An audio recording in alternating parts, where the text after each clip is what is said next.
Asante. Na hii inafanya idadi ya kura zote zilizopigwa kuwa 371. Hivyo Mheshimiwa Daktari Mwigulu Lameck Nchemba amethibitishwa na Bunge kuwa waziri mkuu kwa jumla ya kura 369.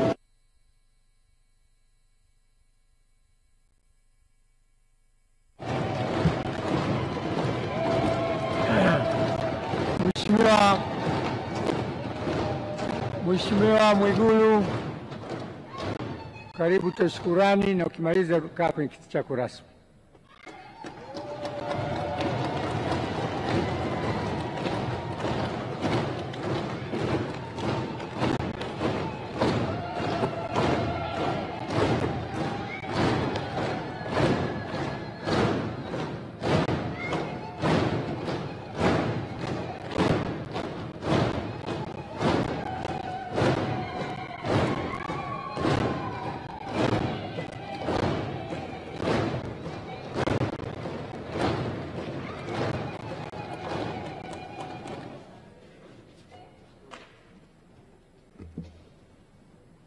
Mheshimiwa Spika,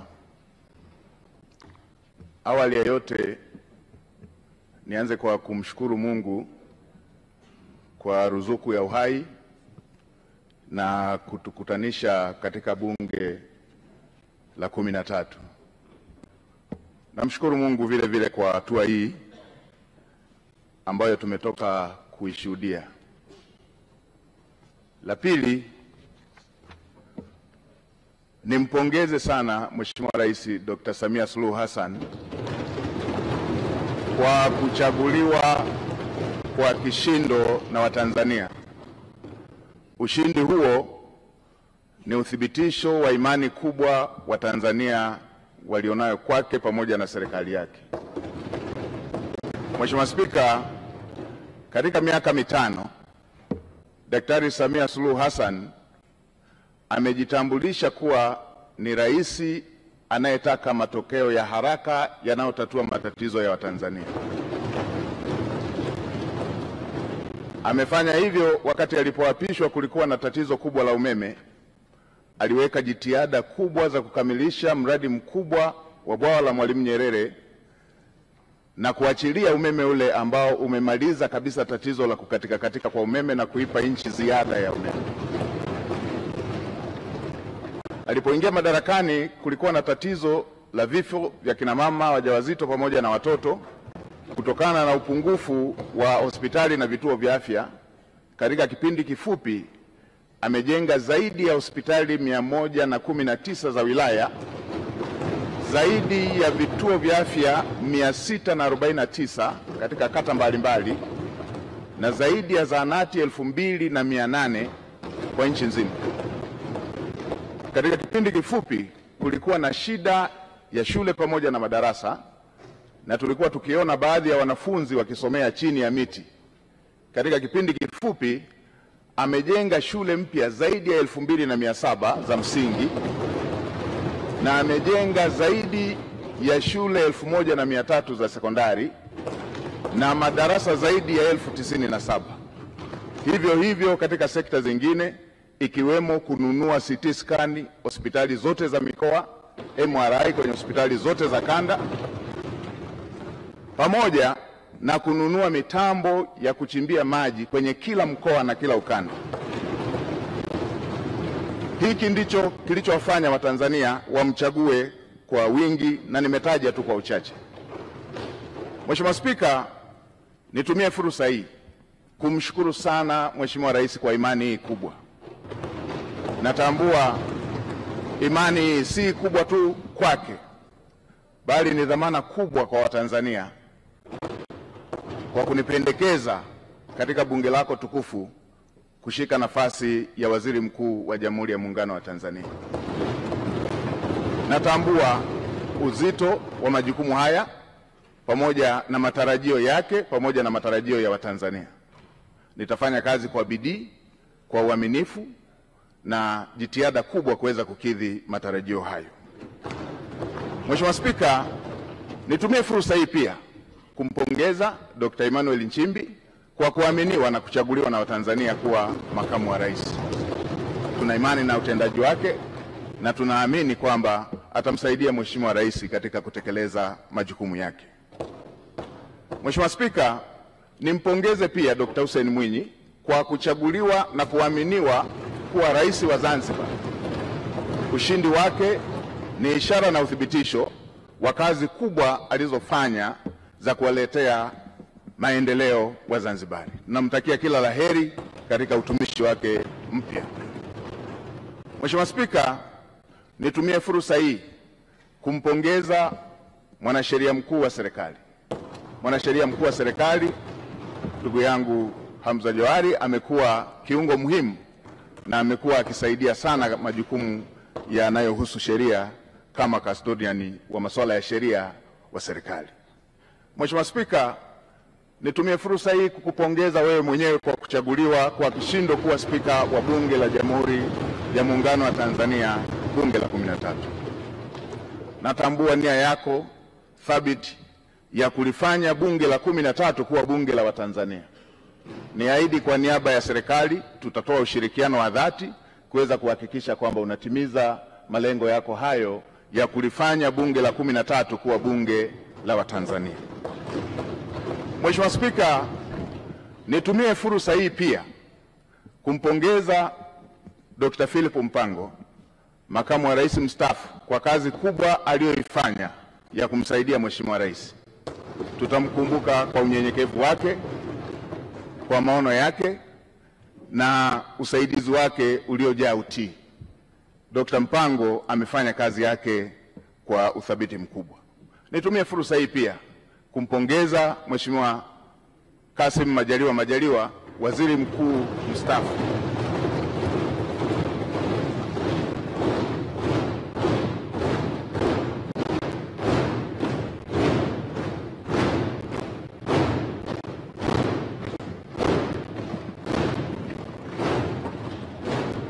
Nimpongeze Mheshimiwa Kassim Majaliwa, waziri mkuu mstaafu, kwa kazi kubwa aliyoifanya bila kuchoka ya ufuatiliaji wa miradi, ya ufuatiliaji wa shughuli za serikali, kwa unyenyekevu wake, kwa uadilifu wake na kazi kubwa ambayo amefanya kwa taifa letu. Naamini kila Mtanzania anatambua jitihada alizofanya katika kumsaidia Mheshimiwa Rais. Mheshimiwa Spika, baada ya maneno hayo ya utangulizi, niruhusu niseme nawashukuru sana waheshimiwa wabunge kwa imani hii kubwa mliofanya ya kuthibitisha jina langu. Asanteni sana. Mmenipa faraja na mmenipa deni kwa imani hiyo kubwa mlionipatia. Niwaahidi tutashirikiana nanyi, serikali itashirikiana nanyi, itapokea maoni yenu, itapokea hoja zenu, tutawasikiliza. Na Mheshimiwa Spika, niseme tutawasikiliza bila ubaguzi, hata walio wachache watakuwa na fursa sawa, kwa sababu bunge lako ni bunge moja. Mheshimiwa Spika, baada ya maneno hayo ya utangulizi, niseme tu tuko na kazi kubwa mbele yetu. Natambua ukubwa wa kazi iliyo mbele yetu, kazi kubwa kwa nafasi niliyopewa, lakini kazi kubwa ya serikali, lakini kazi kubwa kwa Watanzania wote. Mheshimiwa Spika, nchi yetu chini ya uongozi wa Dr. Samia Suluhu Hassan hivi majuzi ilitunga dira mpya ya 2025-2050, na awamu ya pili ya serikali ya awamu ya 6 ndio itakuwa awamu ya kwanza ya kutekeleza dira mpya. Na Mheshimiwa Spika, unatambua kwenye mbio za vijiti za kupokezana, mwanzishaji wa mbio hizo kipande cha kwanza asipokimbia kwa mbio ndefu kwa spidi kubwa, hata wale watakaokuwa wanampokea watakuwa tayari wamechelewa. Sasa serikali ya awamu ya 6 kwa awamu ya pili ndio inaanzisha utekelezaji wa dira ya 2025-2050. Mheshimiwa Spika, dira hiyo imebeba matarajio na matumaini makubwa ya Watanzania. Dira hiyo imebeba matumaini makubwa ya vijana ambao ndio hasa walengwa wa dira hiyo. Mheshimiwa Spika, tuna kazi kubwa ya kuanza vizuri kwenye utekelezaji wa dira hiyo, huku tukimalizia viporo vilivyokuwa havijakamilika kwenye dira ya 2025. Mheshimiwa Spika, natambua pia ilani ya uchaguzi ya CCM ambayo imejumuisha masuala yote ambayo ni kero kwa Watanzania katika maeneo mbalimbali, na nilikuwa nafuatilia hata kampeni za uchaguzi, na ninyi waheshimiwa wabunge, kila eneo mlikuwa mkijiaziliza yale ambayo yapo kwenye ilani ambayo ni mahitaji ya Watanzania katika maeneo yenu. Ilani hiyo imebeba matumaini makubwa ya Tanzania, na hasa kwa kuzingatia kwamba Dr. Samia Suluhu Hassan amejitambulisha kuwa ni rais wa matokeo ya haraka, rais anayetatua matatizo ya Watanzania.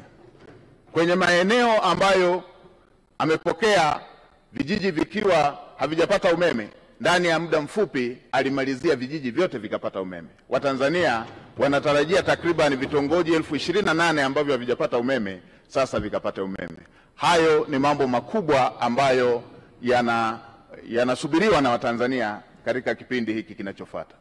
Si hivyo tu, Mheshimiwa Rais ametoa ahadi kupitia ilani ya uchaguzi kushughulikia tatizo la ajira kwa vijana, takriban kutengeneza ajira zisizopungua milioni 8 kwa ajili ya vijana wa Kitanzania. Hii ni kazi kubwa ambayo tutafanyia uratibu, usimamizi kuweza kuhakikisha kwamba ndoto ya Mheshimiwa Rais ya Watanzania wa vijana wetu kupata ajira inatimia. Tutaratibu mpango mkakati ndani ya serikali na kushirikisha sekta binafsi kuweza kuhakikisha kwamba dira hiyo ya Mheshimiwa Rais ya kutengeneza ajira zisizopungua milioni 8 inakwenda kutimia. Mheshimiwa Spika, pamoja na Tanzania kuwa nchi tajiri, bado tuna asilimia isiyopungua 8 ya Watanzania, asilimia 8 ya Watanzania wanaoishi katika umaskini wa kupindukia. Tuna takribani asilimia 26 ya Watanzania wanaoishi kwenye umaskini wa kipato. Niwakumbushe Watanzania, mimi umaskini wa Watanzania sijausoma kwenye kitabu, nimeuishi. Na Mheshimiwa Spika, katika maisha yangu haya, katika umri wangu huu, miaka takribani 32 nimeishi katika maisha hayo ya umaskini. Nimeishi katika maisha ambayo, kwa wale wanaokumbuka, kule vijijini mama zetu, dada zetu wakivaa gauni huwa wanajifunga nguo kiunoni. Ile nguo anayojifunga dada yangu, ile nguo anayojifunga shemeji yangu, ndio ilikuwa nguo yangu ya kujifunika. Kwa hiyo kabla hajamaliza shughuli zake za kila siku, silali mpaka akalale ili nipate shuka ya kujifunika. Na asubuhi kabla hajaanza kazi lazima niamke ili ile nguo niliyojifunika ndio yeye iwe nguo ya kujifunga ili aweze kuanza majukumu yake. Ninatambua mazingira ya kulala, unaenda kuchunga, ukirudi nyumba nzima inavuja, na utakapolala inabidi ujifunike ile ngozi ili matone yale yanayoendelea kuvuja angalau yatue kwenye ngozi. Na yatambua maisha hayo. Natambua mnaenda kula pamoja na watoto wote rika mbalimbali, mko takriban 20 kwenye chungu kimoja cha mboga, chungu kimoja cha sahani moja ya ugali. Inabidi utangulize kuanza kula ugali mwingine bila mboga, kwa sababu ukisubiria mikono ya kwenye mboga iishe ndio na chakula kitakuwa kimeisha. Na natambua matatizo haya ya ajira ambayo Mheshimiwa Rais anayaongelea. Natambua maumivu ya kusoma kwa shida na ukasubiria ajira ukiwa umekosa. Natambua dira hiyo ambayo Mheshimiwa Rais anataka awapatie vijana takriban milioni 8 ajira. Natambua maumivu yake. Nilipomaliza chuo nimefanya kazi ya kubeba zege kwenye kiwanda cha matofali ili upate kipato cha siku. na mke wangu akiwa anapika mamalishe, na wakati mwingine wakati anawagawia wabeba zege wenzangu, wengine walikuwa wanatoa maneno makali. Natambua adha hiyo. Niwahakikishie Watanzania hasa wa mazingira ya chini watasikilizwa kwenye kila ofisi ya umma.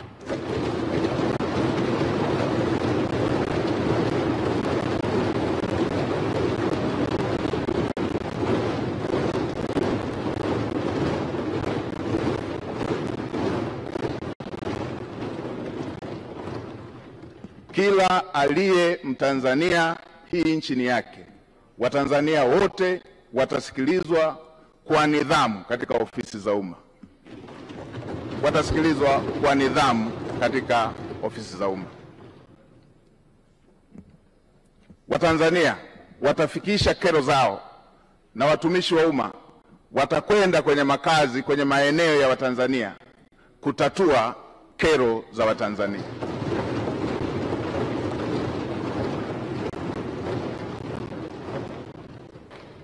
Ukiondoa miaka 32 hiyo niliyoielezea, miaka takriban 18, maisha yangu yamezungukwa na wahitaji kuliko walioridhika, nikiwa na watoto takriban 100 nao kaa nao na bweni la wanawake na wanaume, wasichana na wavulana hapa. Natambua mahitaji na uhitaji wa Watanzania, naitambua. Kwa kutambua hilo, naamini yale yaliyo dira ya Mheshimiwa Rais katika kutatua kero za Watanzania, niwahakikishie Watanzania nitasimamia kwa uadilifu, nitasimamia kwa jitihada, nitasimamia kwa kuhakikisha kwamba hayo yanatimia.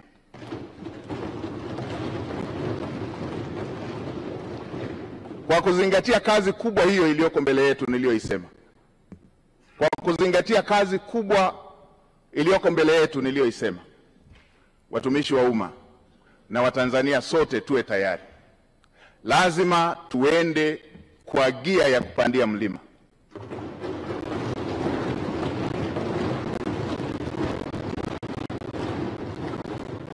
Lazima tuende kwa gia ya kupita kwenye bahari yenye mawimbi. Lazima tuende kwa gia ya kupita kwenye anga lenye mawingu. Lazima chombo kifike salama na watu wake wakiwa salama. Kwa watumishi wa umma wavivu, wazembe, wala rushwa,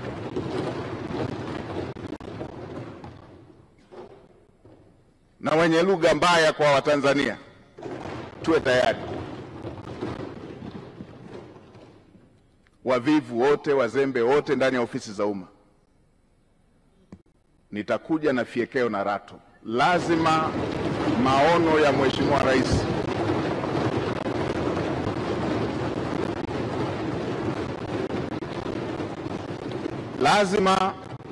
Mheshimiwa Rais ahadi ambazo Mheshimiwa Rais amewaahidi Watanzania lazima zitekelezwe. Mheshimiwa Spika, katika kumalizia, nitoe rai kwa Watanzania wote. Haya yote ambayo tunayaongea, yale yote yaliyoongelewa kwenye dira, yale yote yaliyoongelewa kwenye ilani ya uchaguzi, yale yote tulio na matamanio nayo, yale yote yaliyo ahadi ya Mheshimiwa Rais pamoja na makamu wa rais, yale yote yaliyo ahadi zenu waheshimiwa wabunge, yatatimia tu kama tutaendelea kumtanguliza Mungu katika mambo yetu kama taifa, na kama taifa letu litakuwa na amani, kama taifa letu litakuwa taifa lenye amani. Yatatimia tu kama tutaendelea kumtanguliza Mungu katika mambo yetu kama taifa, na kama taifa lina hali ya amani. Bila amani, yote tunayotamani, yote tunayotarajia, yote tulioahidiwa, yote viongozi walioahidi, yote yaliyoko kwenye dira, yote yaliyoko kwenye ilani hayawezi kufikiwa. Nitoe rai kwa Watanzania wote,